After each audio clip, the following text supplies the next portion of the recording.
नमस्कार दोस्तों, स्वागत है आपका जीके लाइव पाठशाला में। एसएससी जीडी के लिए हम लोग अंकित भाटी सर की बुक कवर कर रहे हैं। इसमें हम आज लोग गद्यांश कवर करेंगे, ठीक है ना। जो कि आपको पता है पेपर में 5 नंबर का आपका गद्यांश आ रहा है। एसएससी जीडी के सारे पेपर में जो है 5 नंबर का गद्यांश आ रहा है। तो हम देर न करते हुए गद्यांश अब यहीं से कवर कर लेते हैं ताकि आपका 5 नंबर यहीं से कवर हो जाए। तो इसमें गद्यांश कई तरह के होते हैं। तो पहले गद्यांश की तरफ से शुरुआत करते हैं जो कि यहाँ दिया गया है। अब इसमें हम लोग देखते हैं कि प्रश्न किस तरह से इसमें पूछा जाता है, ठीक है। तो देर न करते हुए पहले गद्यांश की तरफ से देखेंगे। अब देखिए गद्यांश कई तरह के होते हैं। तो पहला ऐसा गद्यांश दिया गया है, इसमें हम लोग प्रश्न गद्यांश देखिएगा इस तरह से। अगर आपका गद्यांश आता है कि आपको खाली स्थान छोड़ दिया जाता है इसमें, तो आप लोग गद्यांश न पढ़कर पहले इसमें प्रश्न पढ़ा जाता है, उसके बाद गद्यांश देखा जाता है, ठीक है ना।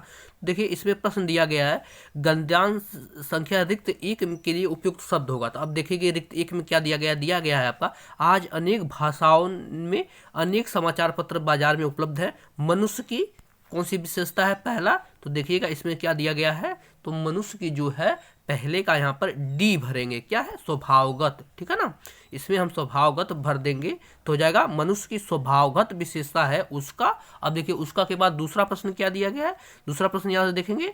दूसरा प्रश्न देखेंगे दिया गया संकेत, संपादक, बिक्री और जिज्ञासु। तो दूसरा में जिज्ञासु हो जाएगा, ठीक है ना। अब देखिए आपका शब्द कैसे बनता है, उसका विशेषता जो है जिज्ञासु होना है। रात्रि में वह चैन की नींद सोकर प्रातःकाल उठता है और शीघ्र ही अपने आसपास के वातावरण के बारे में जानने का। अब देखिए जानने का बारे के बाद तीसरा क्वेश्चन क्या दिया गया है, यहाँ से देखते हैं। तीसरा का दिया गया जानने का क्या, अनुभव करता है, प्रयास करता है, प्रतीक्षा करता है या खबर लेता है। तो जानने का जो है प्रयास करता है, ठीक है ना। तो तीसरे में आपका यहाँ से प्रयास फिल कर देंगे, प्रयास करता है, ठीक है ना। तब देखिएगा यहाँ क्या हो जाएगा आपका, जानने का प्रयास करता है। और चाय की, अब देखिए चाय की, उसके बाद चौथा प्रश्न क्या दिया गया है, चौथा प्रश्न दिया गया बर्तन, चुस्कियों, कपड़ों। तो चाय की क्या किया जाता है, चाय की चुस्कियां ली जाती है ना। तो इसमें चौथा में सी हो जाएगा, यानी चाय की चुस्कियों के साथ। फिर आगे देखिए गद्यांश क्या दिया गया है, चाय की चुस्कियों के साथ देश विदेश की खबरों को जानने के लिए पांचवा क्या है, किसकी सहारा लेता है। तो पांचवा प्रश्न यहाँ से देखते हैं क्या लिया है, खेलों का, गानों का, समाचार पत्र या फिल्मों का। तो देश विदेश की चीजें जानने के लिए किसका सहारा लिया जाता है, समाचार पत्रों का सहारा लेता है, ठीक है ना। इस तरह से आपका गद्यांश नंबर 1 यहाँ से कवर हो जाएगा, ठीक है ना। तो इस तरह के गद्यांश भी आते हैं जो कि खाली स्थान भर के दिए जाते हैं। अब इसी तरह दूसरे गद्यांश पर आते हैं, देखते हैं क्या दिया गया है। दूसरा गद्यांश दिया गया है यहाँ पर, देखिए लिया गया है आपका भाग्य परिवर्तन के लिए, ठीक है ना। भाग्य परिवर्तन के लिए दूसरा गद्यांश दिया गया। अब देखिए प्रश्न क्या दिया गया इसमें, हाँ देखिए यहाँ प्रश्न दिया गया है नींद, आलस, खाना और परिश्रम। तो भाग्य परिवर्तन के लिए क्या जरूरी है, तो भाग्य परिवर्तन के लिए परिश्रम जरूरी है, ठीक है ना। तो यहाँ पर परिश्रम करके टिक लगाएंगे। अब इसके बाद देखिए उसके बाद शब्द क्या बनता है, भाग्य परिवर्तन के लिए परिश्रम ही एकमात्र सहारा है, ठीक है ना। केवल इच्छाओं द्वारा वांछित फल की, अब देखिए फिर दूसरा प्रश्न क्या दिया गया, वांछित फल की गति, लेख, मौका, प्राप्ति। तो वांछित फल की प्राप्ति सही हो जाएगा ना। तो ऑप्शन नंबर यहाँ पे डी पे लगाएंगे, प्राप्ति, ठीक है ना। वांछित फल की प्राप्ति के उसके बाद क्या दिया गया है, वांछित फल की प्राप्ति असंभव है, ठीक है ना। यदि व्यक्ति दिन में सपने देखता रहे समुद्र के किनारे। अब देखिए समुद्र किनारे के बाद तीसरा प्रश्न क्या दिया गया है, दिया गया है हाथ पे हाथ रखकर, आंख पे आंख रखकर, मुंह पे मुंह रखकर या पैर पे पैर रखकर। तीसरा तो इस पे हाथ रखकर, ठीक है ना। समुद्र के किनारे हाथ पे हाथ रखकर, उसके बाद शब्द क्या बनता है, समुद्र के किनारे हाथ पे हाथ रखकर धरकर बैठा रहे तो कोई भी लाभ न होगा, ठीक है ना। परिश्रमी व्यक्ति ही गोता लगाकर अतुल संपत्ति पा सकता है, ठीक है ना। परिश्रमी ही, अब देखिए चौथा प्रश्न क्या दिया गया है, परिश्रमी ही, ध्यान रखिएगा परिश्रमी ही के बाद है सफलता, प्रसन्नता, भाग्य या विफलता। तो परिश्रम ही क्या है आपका, चौथे का सही हो जाएगा ए, सफलता, ठीक है ना। परिश्रम ही सफलता का। अब देखिए आगे क्या दिया गया है, उसके बाद दिया गया है परिश्रम ही सफलता का कुंजी की कुंजी है, ठीक है। यह मनुष्य को स्वावलंबी व क्या बनाती है। पांचवा प्रश्न देखते हैं क्या दिया गया है, तो पांचवा देखते हैं दिया गया है आपका, यहां से देखते हैं पांचवा दिया गया है जो है स्वावलंबी व क्या बनाते हैं, आपका ऑप्शन नंबर सी से हो जाएगा, स्वाभिमानी बनाती है, ठीक है ना। इस तरह से गद्यांश भी आपके आते हैं। तो एक टाइप का गद्यांश हम लोग यहाँ पर देख लिए, ठीक है। अब चलते हैं अगले टाइप के गद्यांश के लिए। और कौन सा टाइप गद्यांश, या इस टाइप का एक गद्यांश और देख लेते हैं। चलिए गद्यांश नंबर तीसरा देखते हैं क्या दिया गया है। दिया गया आपका, संसार में बहुत सी वस्तुएं बार बार मिल सकती हैं, ठीक है ना, किंतु 4 वस्तुएं कभी। अब इसके बाद देखिए प्रश्न क्या दिया गया है पहले नंबर पर, लौटकर, उठकर, मिलकर या बनकर। तो सही जवाब हो जाएगा आपका गद्यांश नंबर आपका तीसरे का सही जवाब हो जाएगा आपका ए हो जाएगा, लौट कर, ठीक है ना। सही पहले में हो जाएगा आपका लौट कर, संसार की किंतु 4 वस्तुएं कभी लौट कर नहीं आती हैं। मुंह से निकला, अब देखिए मुंह से निकला के बाद दूसरा क्वेश्चन क्या बन रहा है, कंठ, पानी, खाना या शब्द। तो मुंह से निकला शब्द हो जाएगा यहाँ पर दूसरे का डी से हो जाएगा, यानी मुंह से निकला शब्द भी वापस नहीं आता। अब देखिएगा उसके बाद क्या प्रश्न बनता है, मुंह से निकला शब्द नहीं आती, मुंह से निकला शब्द, कमान से निकला तीर, खोया अवसर, बीता समय, सफलता का पहला मंत्र है, समय प्रबंधन, कल नहीं आज यह है। अब देखिए तीसरा प्रश्न क्या बनता है, तीसरा बनता है आज यह है, असफलता, हार, सफलता या निराशा। तो इसका सही हो जाएगा आपका ऑप्शन नंबर सी, सफलता, ठीक है ना। आज यह है, उसके बाद सफलता उसमें फिल करेंगे। उसके बाद क्या देखते हैं, आज यह सफलता का परम मंत्र है, हमें जीवन के हर क्षेत्र में इसका। अब देखिए इसका के बाद हमें जीवन में के हर क्षेत्र में इसका। अब देखिए चौथा प्रश्न क्या बनता है, देखिए चौथा यहाँ से देखेंगे, इसका क्या करना चाहिए, उपहार करना चाहिए, तिरस्कार करना चाहिए, परिष्कार करना चाहिए, अनुसरण करना चाहिए। तो सही जवाब हो जाएगा आपका ऑप्शन नंबर डी, अनुसरण करना चाहिए, ठीक है। हमें इसका क्या करना चाहिए, अनुसरण करना चाहिए। उसके बाद यहाँ से देखते हैं उसके बाद क्या बनता है लास्ट क्वेश्चन, हमें इसका अनुसरण करना चाहिए जो आज को सार्थक बनाता है और उसके भूत और भविष्य को। क्या पांचवा प्रश्न क्या बनता है यहाँ से देखते हैं, उसके भूत और भविष्य को खेलों, गानों और समाचार पत्रों, नहीं यहाँ पर है जी एक मिनट रुकिए, यहाँ पर है इसका, माफ कीजिएगा, हाँ यहाँ पर देखें संग जो है भूत, भविष्य और क्या है, पांचवें का सही जवाब हो जाएगा आपका ऑप्शन नंबर सी, सफलता, ठीक है ना। पांचवें का सही जवाब हो जाएगा आपका सफलता, ठीक है।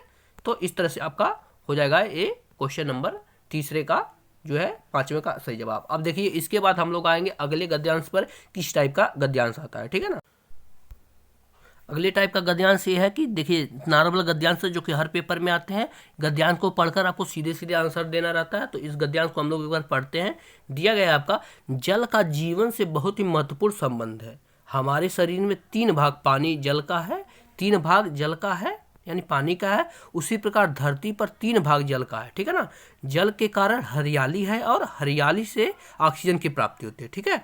परंतु आजकल लोग इंडस्ट्री तथा रिहायशी भवनों के नाम पर एक गलत निर्णयों के कारण हरियाली का विनाश कर रहे हैं, ठीक है, तथा जल का धरती से गलत दोहन किया जा रहा है।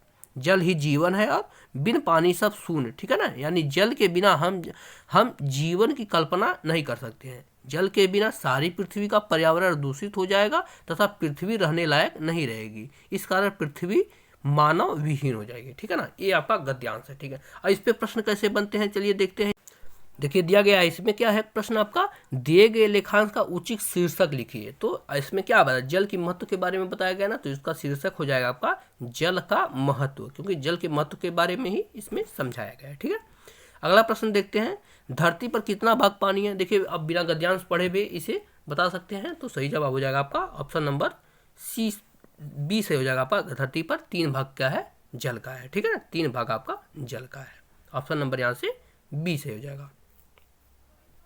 आगे देखते हैं नेक्स्ट क्वेश्चन, हरियाली किस कारण होती है, तीसरा प्रश्न है। तो हरियाली जो है आपका ऑप्शन नंबर यहाँ से ए से हो जाएगा, जल के कारण ही हरियाली होती है, क्योंकि पूरे गद्यांश में जल की ही विशेषता बताई गई है। ये क्वेश्चन इसका ए सही हो जाएगा। आगे देखते हैं, ऑक्सीजन हमें कहाँ से प्राप्त होती है।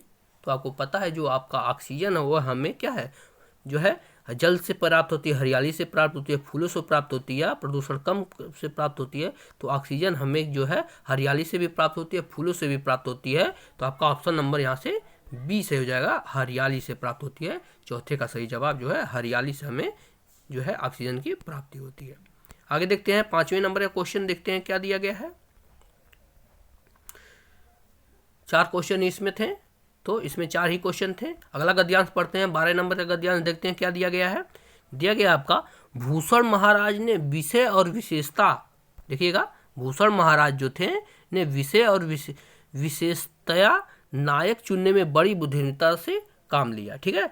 शिवाजी और छत्रसाल के महान भावों के पवित्र चरित्रों का वर्णन करने वाले कि जितनी प्रशंसा की जाए थोड़ी है। शिवाजी ने एक जमींदार और बीजापुर धीर के नौकर के पुत्र होकर चक्रवर्ती राज्य स्थापित करने की इच्छा को पूर्ण सा कर दिखाया, ठीक है ना। छत्रसाल बुंदेला ने जिस समय मुगलों का सामना करने का साहस किया, उस समय उनके पास 5 सवार और 25 पैदल थे। इसी सेना से इस महानुभाव ने दिल्ली का सामना करने की हिम्मत की और मरते समय अपने उत्तराधिकारियों के लिए 2 करोड़ वार्षिक मुनाफे का स्वतंत्र राज्य छोड़ा, ठीक है ना। ये आपका शिवाजी के उनके बारे में था। भूषण दरबारी कवि थे। अब देखिए उसके अब प्रश्न कैसे बनते हैं, इसे देखते हैं। ऐसे प्रश्न क्या है दिया गया है आपका, महाकवि भूषण दरबारी कवि थे, उनके आश्रयदाता का राजा का नाम क्या था, तो उनके आश्रयदाता का नाम था आपका क्या था, शिवाजी था। इन्हीं के बारे में वर्णन किया गया ना पूरे गद्यांश में, तो क्या था, शिवाजी था, ठीक है ना। पहले का जवाब हो जाएगा। आगे देखते हैं, छत्रपति शिवाजी का प्रशस्ति में लिखे गए 2 काव्य ग्रंथों का नाम क्या है, तो उनके प्रशस्ति में जो काव्य ग्रंथ लिखे गए हैं वह आपका शिवा भवानी और शिवराज भूषण है, ठीक है ना। कौन है, शिवा भवानी और शिवराज भूषण। आपका ऑप्शन नंबर यहाँ से दूसरे का ए सही हो जाएगा, ठीक है। आगे देखते हैं नेक्स्ट क्वेश्चन, इस गद्यांश का सार्थक शीर्षक क्या होगा। तो देखिए गद्यांश में सबसे कठिन प्रश्न यही होता है शीर्षक बताना, क्योंकि एक ही तरह से दिए जाते हैं। तो इसका सही जवाब हो जाएगा आपका ऑप्शन नंबर 20 हो जाएगा, भूषण की बुद्धिमत्ता, ठीक है ना। भूषण की बुद्धिमत्ता के बारे में वर्णन है, तो यहाँ पर हो जाएगा आपका ऑप्शन नंबर बी, भूषण की बुद्धिमत्ता, ठीक है। आते हैं चौथे प्रश्न की तरफ। नेक्स्ट प्रश्न देखते हैं क्या दिया गया है। चौथा नंबर का चौथा दिया गया आपका, भूषण का प्रिय काव्य रस था। तो भूषण का प्रिय काव्य रस के बारे में बात की जाए तो यह था आपका ऑप्शन नंबर बी सही हो जाएगा आपका, वीर था, ठीक है ना। ऑप्शन यहाँ से बी से हो जाएगा आपका, वीर था। 5वां देखते हैं, छत्रसाल बुंदेला ने जिस समय मुगलों का सामना किया उस समय उनके पास थे, तो गद्यांश में सीधे सीधे बताया गया है कि उनके पास थे आपके 5 सवार और जो है 25 जो थे वो पैदल थे। आपका ऑप्शन नंबर यहाँ से बी से हो जाएगा। तो इस तरह से गद्यांश आपके एसएससी जीडी के पेपर में आ रहे हैं। आगे के लेक्चर में हम और भी गद्यांश कवर करेंगे। तब तक के लिए धन्यवाद। इसका पीडीएफ के लिए आप लोग टेलीग्राम चैनल को जरूर ज्वाइन कीजिए। टेलीग्राम चैनल पे आपके जो है आपके अंकित भाटी सर की मैथ और रीजनिंग की बुक फ्री ऑफ कॉस्ट डाल दी गई है, वहाँ से आप लोग उसे डाउनलोड भी कर सकते हैं।